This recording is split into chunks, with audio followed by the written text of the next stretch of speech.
Just touched down Montreal. I got picking up my rental car. I have no idea what they got for me, so we'll see. Okay.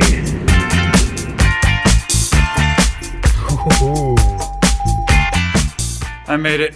I'm in my hotel room. I gotta say, driving around downtown Montreal is insane. And there's construction everywhere. And parking is $30 a day. Even at the hotel. But I'm here. Man, driving was so stressful. I couldn't even read the road signs. Like, I had no idea. This is my view. Yeah. Okay. I gotta call my wife.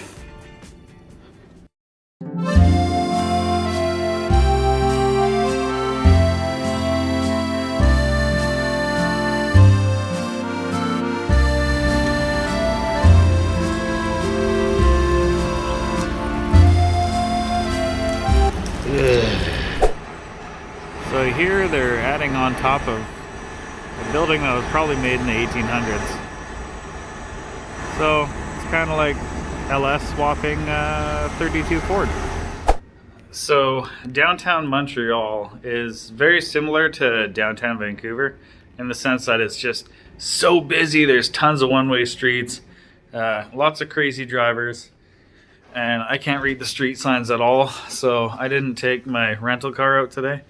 I just went for a walk. I actually just went for sushi, and the sushi is a lot different here than on the West Coast. I mean, probably for the first time in my life, after going for sushi, I feel heavy. Like a lot of deep fried foods, a lot of cheese, which I thought was very strange. So, but all my clothes are soaking wet, my hat's soaking wet, so I think I'm just gonna let my clothes dry for a little bit and probably take a little nap and then get up and see what the night has to offer. Thank you, sir. Have a great night.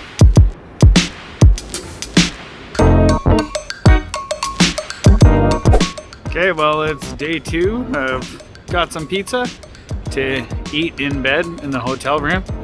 Just heading back there right now, and tomorrow's the big day. The whole reason why I came out here is to take a training course with Cosmo Chrome. So I'm going to learn how to use my new spray chrome system, which is kind of the whole reason why I built the shop. So yeah, we'll see how this goes, and I'm going to take you guys along for the ride in my rental car, which I didn't use today at all because driving down here is ridiculous.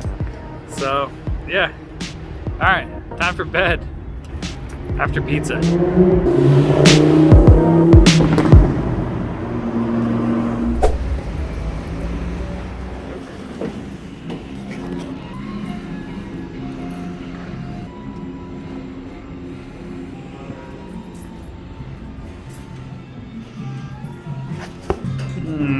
Gotta swipe that. Gotta push that. Second side, 7th floor. My midnight snack.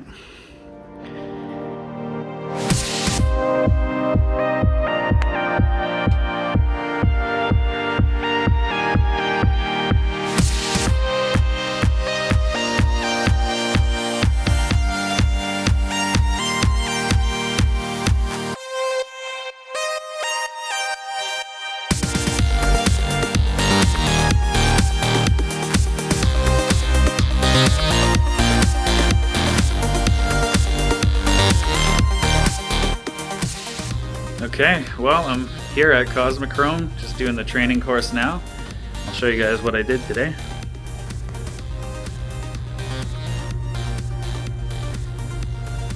These are just plastic plumbing parts, the plastic fender, and yeah, Just figuring out how to use the system.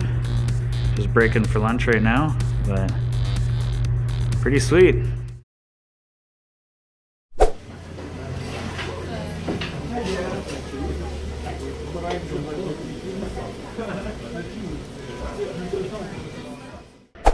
So it's the next day after my Cosmo Chrome training course, and had a bit of a sleep in. I actually took the car out of the city today. That is what I'm talking about. Well, just dropped off the rental car. 4 days in Montreal. It was busy, very busy. Happy to be going back home. A little too busy for me. But yeah, the course is done, went really well. So about to get on my plane, head back to Vancouver. Heading back home now, missing my wife for sure. Missing my kids, definitely. So looking forward to some cuddles. It makes my eyes not good tasty. Yeah, like when I went like. Now it's heading for you, Daddy. So it's been about 6 months now, and as we all know, I've completely dropped the Cosmo Chrome spray chrome system, and I'll tell you guys why. So here's my Cosmo Chrome system. As you can see, it's collecting a large amount of dust. So yeah, also all this thousands and thousands of dollars worth of product is basically, I don't know, just going to expire unless I could sell the system or send it back and get some money back from Cosmo Chrome. I don't know. I'll tell you guys how that goes in the description below. So first off, is this a cool system that you can literally chrome anything, hard rubber, plastic, driftwood if you want to? Yes, it is a neat system and you can do that. I've used it for a grand total of 16 minutes. My experience with this machine is it makes a massive mess in your paint booth. You need, it's weird because part of Cosmo Chrome's, like how they try and sell you on it is that this machine and spray chrome costs 60% the cost of real chrome. Not exactly true. Real chrome, like, okay, so say, I mean, if someone was to bring me, like, say there's a sculptor and he sculpted like a pair of hands or something, a weird face or something, and he wanted that chrome, like I would be able to charge top dollar because you can't actually chrome that, right? And then with their candies, you could make it look like gold or rose gold or green, blue, yellow, red chrome. So with that, I mean, it makes sense if you're an artist and you make something from scratch and this piece is going to go to auction for like $20,000 or $30,000. That makes absolute sense. For hot rod guys and lowrider guys like me, where you have a part, so say you want to paint that part, right? You prime it, you finish your primer in 400 grit, like 600 if you want to get really crazy and perfect with it. With the Cosmo Chrome system, everything that you go and plate before you lay down your base coat has to be finished in 1,000 grit. Like 800 grit scratches will show in the chrome. You'll be able to see it. Not only that, but I found that when you lay down your base coat for the spray chrome system before you silver plate it, if you get one little speck of dust in that base coat at all, then that little speck of dust turns up as a bright white dot in your chrome, and there's no way of getting rid of that. You basically have to wipe it down with bleach, wash off all the silver plating, and start over. Also, I kind of had a hard time because my first ever spray chrome job was for a guy who was, they needed these parts chromed, and the backup, the waiting list for real chrome on these suspension pieces and a drop axle for a hot rod and stuff was like 3 months. So a friend of mine came to me. I'd never spray chromed anything, and he said, look, this guy's terminally ill, he has cancer, he wants to see his hot rod go to a car show, he wants to be able to drive his car before he kicks the bucket, pretty much. So how could I say no to that? Like, long story short, I ended up costing myself $2,000 in materials.